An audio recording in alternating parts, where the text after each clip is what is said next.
Hello hello sir నమస్తే sir, బాగున్నారా? నమస్తే నమస్తే. ఎవరమ్మా?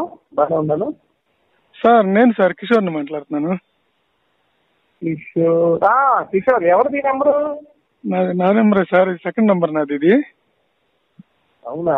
కొత్త నెంబర్ నుండి వచ్చేసరికి ఎవరా అని చెప్పి అడిగాను. చెప్పమ్మా, ఎలా ఉన్నావు? బాగున్నావా? బాగున్నాను సార్. సార్ ఒక చిన్న కన్ఫ్యూజన్ లో ఉన్నాను, ఒకసారి మీతో మాట్లాడదామని చేశాను. మీరు ఫ్రీగా ఉంటే మాట్లాడతా, లేదా తర్వాత చేస్తాను సార్. పర్లేదమ్మా, చెప్పి ఇప్పుడే భోజనం చేసేటప్పుడు కూర్చొని ఉండ. చెప్పమ్మా. ఏం లేదు సార్, ఇప్పుడు ఈ పేపర్లు, యూట్యూబ్ ఛానల్స్ ఇవన్నీ చూస్తుంటే ఏదో మరి తెలుసుగా మీకు, నేనేమో పవన్ కళ్యాణ్ వీరాభిమాన్ని, జనసేన కోసం మేము బాగా కష్టపడ్డాము, బాగా తిరిగాము, మీకు అన్ని తెలుసు కదా.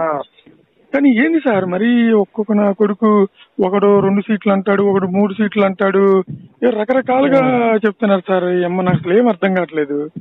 మీరు ఎలాగో గోపాల్ గారి సర్వేలో మీరు మెంబర్ కాబట్టి ఏమన్నా మీకు ఒక ఐడియా ఉంటుంది కదా సార్. ఏమన్నా కొంచెం మీరు చెప్పడంలో ఇబ్బంది లేదనుకుంటే చెప్పండి, లేకపోతే పర్వాలేదు సార్. ఏమన్నా అవకాశం ఉంది, ఐడియా ఉంటే చెప్పండి సార్, మీకున్నంత వరకు. ఓకే ఓకే, నువ్వేం టెన్షన్ తీసుకోవాల్సిన పర్లేదమ్మా. ఇప్పుడు ఏంటంటే వాస్తవంగా వీళ్ళు అదే మీకు తెలియదు ఏముంది, ఆర్టిఫెక్ట్ ధోరణి. అటోళ్ళు నాకు 130, ఇటోళ్ళు నాకు 130, ఇద్దరు కలిసి తొక్కటానికి అన్నట్టు ఏదో 1, 2 అసలు కొందరు అయితే 0, 2 అంటున్నారు. ఇవన్నీ కాదులే కానీ మాకున్న రిపోర్ట్ ప్రకారం ఏంటంటే మీ జనసేనకి 14 నుండి 22 మధ్య వస్తాయి. Okay okay sir. 14 నుండి 22 మధ్య ఖచ్చితంగా వస్తాయమ్మా. సార్ సార్ 2 లేక 3 ఎంపీ సీట్లు అయితే ఖచ్చితంగా వస్తాయి. 2 ఎంపీ సీట్లు అయితే పక్కా జేటీ లక్ష్మీనారాయణ ఉంటాను, డిఎంఆర్ శాఖ అమలాపురం. ఓహో ఓకే ఓకే. ఏం సార్, ఆకుల సత్యనారాయణ గారు కూడా పాజిటివ్ ఉందని అన్నారే? ఆకుల సత్యనారాయణ, నరసాపురం నాగబాబు గారు 80% ఛాన్సెస్ ఉన్నాయి. Okay okay okay sir. Okay, 2 అయితే అమలాపురం, వైజాగ్ జేడి లక్ష్మీనారాయణ గారు అయితే పక్కా. ఇద్దరు నాగబాబు గారిది ఏదో మన డిఎంఆర్ శేఖర్ గారు, వీళ్ళది కూడా ఛాన్సెస్ ఉన్నాయి అనమాట. అసెంబ్లీ అయితే 14 నుండి 22 అయితే పక్కాగా వస్తాయి.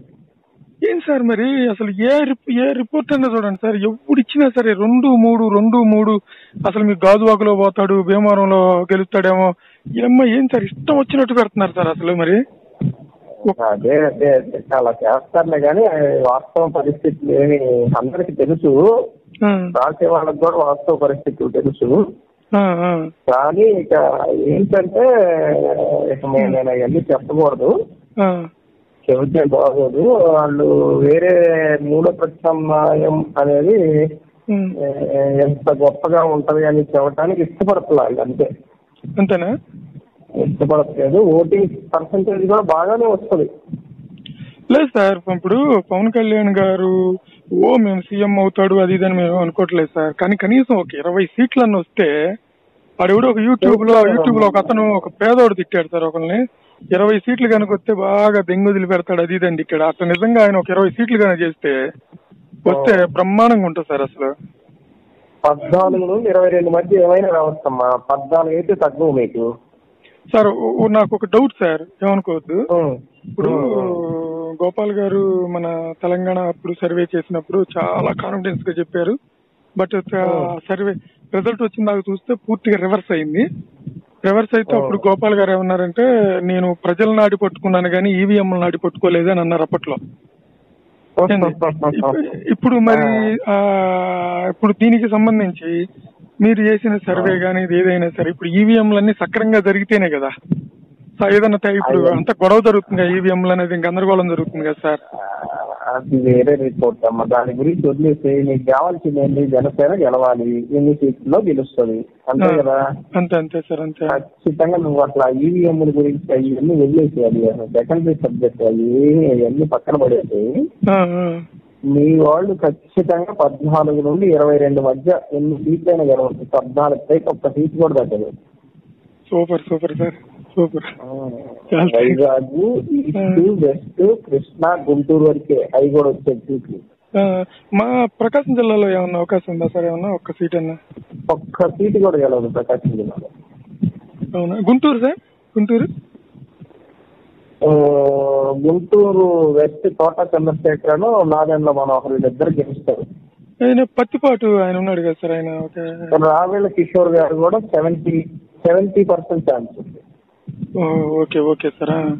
ఇటు సార్ ఇప్పుడు పవన్ కళ్యాణ్ గాజువాక భీమవరం 2 ఉన్నాయి కదా, రెండిట్లో గట్టి మెజార్టీతో గెలుస్తాడు నో డౌట్.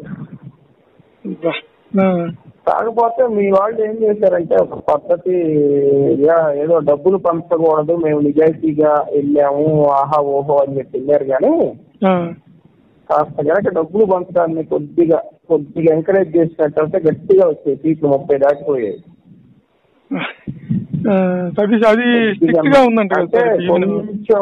కొంచెం లేబర్ సెక్షన్ లో అన్నా డబ్బులు కనుక పంచి కొంచెం అది అలా చేయగలిగినట్టు 30 దాటేవి. కానీ ఇటు మన మాక్సిమం ఈవెన్ మన నాదెండ్ల మనోహర్ గారు కానీ అలాంటి ప్రతి ఒక్క బాగా టఫ్ ఫైట్ ఉన్న చోట కూడా ₹1 పంచలేదంట సార్. ఎన్ని నిజాలేనా సార్ అసలు పంచలేదు అది ఇది అంటున్నారు, నిజమేనా? 80% నిజమే, డబ్బులు పంచా పంచినట్టు 30 దాటేది. ప్రజాబలం బాగానే ఉంది. యూత్ లో అయితే మాత్రం గట్టిగా పడ్డాయండి. యూత్ లో బాగా వేసారంటున్నారు.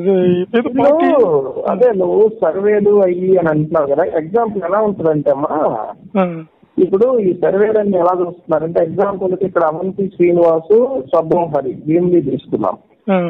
ఆయన ఒక ఎంపీ, ఈయన మాజీ ఎంపీ.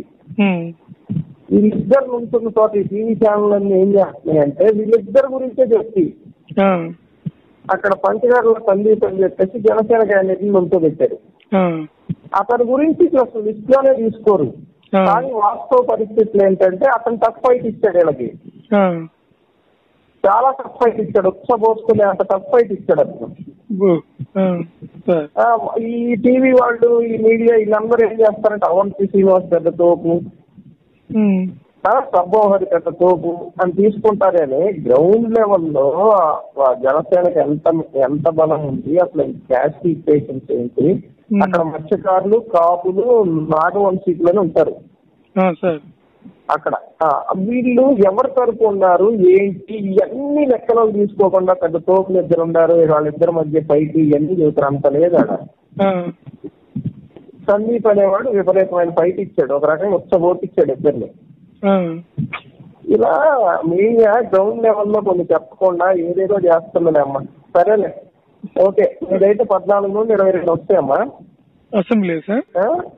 అసెంబ్లీలో ఎంపీ వచ్చేసి ఏమన్నా 2 లేదా 3, 2 అయితే పక్కా, 3వది అనేది నరసప్తమా రాజమంట ఒకటి వస్తుంది. సార్ ఇంత చెప్పారు.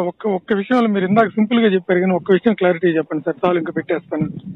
ఇప్పుడు ఈవీఎంలకు సంబంధించి చాలా క్లియర్ గా ఉంది సార్ మ్యాటర్.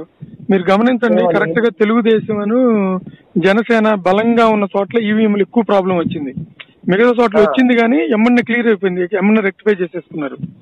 ఇప్పుడు సపోజ్ గాజువాక తీసుకోండి సార్, గాజువాకలో దాదాపు 60 పైగా ఈవీఎంల ప్రాబ్లం వచ్చింది. బాగా ఎప్పుడు తెల్లారుజాము దాకా కౌంటింగ్ జరిగింది. ఇప్పుడు చాలా మంది ఏమంటున్నారంటే ఇవన్నీ గేమ్ ప్లానింగ్ ఖచ్చితంగా, లేకపోతే మిగతా చోట్ల ఎందుకు ప్రాబ్లం రాదు, ఖచ్చితంగా తెలుగుదేశం జనసేన ఎక్కువ ప్రాబ్లం ఉన్న చోట ఎందుకు వచ్చింది, ఖచ్చితంగా ఇదేదో ట్యాంపరింగ్ ఏదో సంథింగ్ లైక్ దట్ ఏదో రకరకాలుగా చెప్తున్నా కదా, అర్థం కావట్లేదు సార్ ఆ లాంగ్వేజ్ కూడా. సంథింగ్ ఏదో చేయటానికే ఇదంతా, అన్నిటికీ సింబల్ ఇది. ఖచ్చితంగా గ్యాంబ్లింగ్ జరిగిద్ది, అనవసరం మనం హోప్స్ పెట్టుకోవడం అనవసరం. ఈ ఎలక్షన్ల మీద వీళ్ళు ఇష్టం వచ్చినట్టు చేసి పడేశారు, బ్యాలెట్ వస్తే ఓటేయాలి లేకపోతే ఓటేయటం వేస్ట్ అన్నట్టుగా మాట్లాడుతున్నారు సార్. మీకు జరిగిపోయింది కదమ్మా, దాన్ని మార్చే అవకాశాలే ఉండవు. అసలు జరిగిందో జరగలేదో కూడా తెలియదు.